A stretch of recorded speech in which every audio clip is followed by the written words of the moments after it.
Hi friends, welcome to my YouTube channel. So ప్రస్తుతం మన వీడియోలో ఇంద్రమ్మ ఇల్లు గురించి అయితే కొత్త అప్డేట్ అయితే రావడం అని జరిగింది. సో అప్డేట్ ఏంటి అనేది నేను ఈ వీడియోలో ఎక్స్ప్లెయిన్ చేస్తాను. వీడియో అయితే లాస్ట్ వరకు అయితే చూడండి. సో ప్రజెంట్ ఇప్పుడు మనకి పొంగులేటి శ్రీనివాస్ రెడ్డి గారు అయితే మనకి ఒక ప్రెస్ మీట్ పెట్టడం అనేది జరిగింది. సో ఈ ప్రెస్ మీట్లో ఏమన్నారు అంటే, ఎవరైతే L2 కేటగిరీ లిస్ట్లో ఉన్నారో సో వాళ్ళకైతే ఏప్రిల్లో అయితే ఇల్లులు అయితే ఇస్తారనేది వీళ్ళైతే చెప్పడం అని జరుగుతుంది. అండ్ L1 కేటగిరీలో అయితే ఎవరైతే ఉన్నారో వాళ్ళకి ఆల్రెడీ కొంతమందికి ఇచ్చారు కాబట్టి ఇప్పుడు L2 కేటగిరీ వాళ్ళకి సెకండ్ ప్లేస్లో అయితే ఇవ్వడం అని జరుగుతుంది.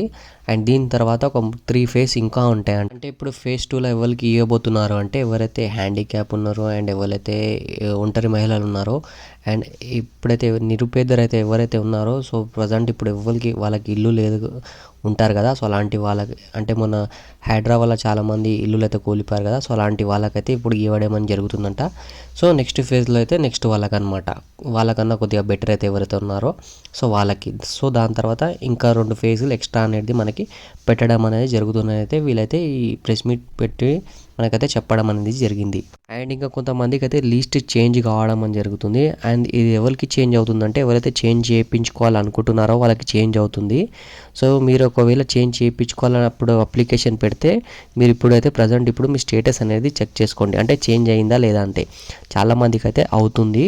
సో మీరు ఒక 2-3 డేస్కి అయితే చూస్తూనే ఉండండి, స్టేటస్ అనేది మీకు చేంజ్ కావడం జరిగింది. చాలామందికి అయ్యింది గిట. అండ్ ఇంకొక విషయం ఏంటి అంటే, L1 లిస్ట్లో అయితే ఎవరైతే ఉన్నారో వాళ్ళకి కొంతమందికి అయితే బిల్స్ అయితే ఆగిపోవడం అని జరిగింది. అది ఎందుకంటే కొంతమందికి అయితే ఓన్ హౌసెస్ ఉన్నాయంట, ఆల్రెడీ ఉన్న తర్వాత గిట్ట అప్లై చేయడం అని జరిగింది. సో అలాంటి వాళ్ళ కొంతమందికి అయితే సర్వే అయితే జరుగుతుంది. సో దానివల్ల అయితే చాలామంది బిల్స్ అయితే ఆగిపోయాయి. సో ఈ సర్వే కండక్ట్ చేసిన తర్వాత వాళ్ళకైతే బిల్స్ అయితే రావడం జరుగుతుంది. ఈ సర్వే అనేది మనకి తొందరగా అవపోతుంది, ఎందుకంటే ఆర్టిఫిషియల్ ఇంటెలిజెన్స్ వాడి వారైతే చెక్ చేయడం అని జరుగుతుంది. దాంతోపాటు మనకి కొన్ని జిల్లాలో ఎలక్షన్స్ అయితే అవుతున్నాయి, మున్సిపల్ ఎలక్షన్స్ అనేటివి. సో దానివల్ల గిట్ట ఈ బిల్స్ అనేది మనకి ఆగడం అని జరిగింది. సో ఇది ఎలక్షన్స్ అయిపోయిన తర్వాత కొంతమందికి అయితే రావచ్చు అండ్ కొంతమందికి అయితే సర్వే అయిన తర్వాత గిట్ట రావచ్చు. దానివల్ల ఈ బిల్స్ అనేది మనకి డిలే కావడం జరుగుతుంది. అండ్ దాంతోపాటు ఇంకొకటి ఏంటి అంటే, మీరు ఎప్పుడైనా ఫ్రీ ఉంటే మీ స్టేటస్ అనేది చెక్ చేసుకుంటూనే ఉండండి. అండ్ ఇంద్రమ్మ ఇల్లు అప్లై చేసేటప్పుడు ఏదైతే మొబైల్ నెంబర్ ఇచ్చారో ఆ మొబైల్కి గిట్ట మీరు రీఛార్జ్ చేసి పెట్టుకోండి. వాళ్ళైతే ఎప్పుడైనా కాల్ చేయొచ్చు. ఒకవేళ మీకు సర్వే అని మీ పైన వస్తే మీకైతే సర్వే అయితే వాళ్ళైతే చేయడం అనేది జరుగుతుంది. అండ్ L3 వాళ్ళకైతే ఎలాంటి అప్డేట్ అయితే గవర్నమెంట్ అయితే ఇవ్వలేదు. అండ్ మనకి న్యూస్ పేపర్లో అయితే ఎలాంటి అప్డేట్ అయితే L3 కేటగిరీ వాళ్ళకైతే వస్తలేదు.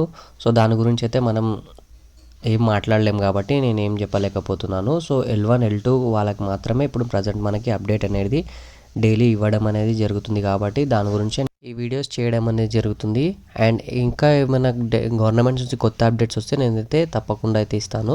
సో అప్పటి వరకు అయితే మన ఛానల్కి అయితే సబ్స్క్రైబ్ చేసి పెట్టుకోండి. సో వీడియో బాగుంటే తప్పకుండా లైక్, షేర్ అండ్ సబ్స్క్రైబ్ చేసుకోండి. నెక్స్ట్ వీడియోలో మళ్ళీ కలుద్దాం. జై Hind. Thank you for watching this video.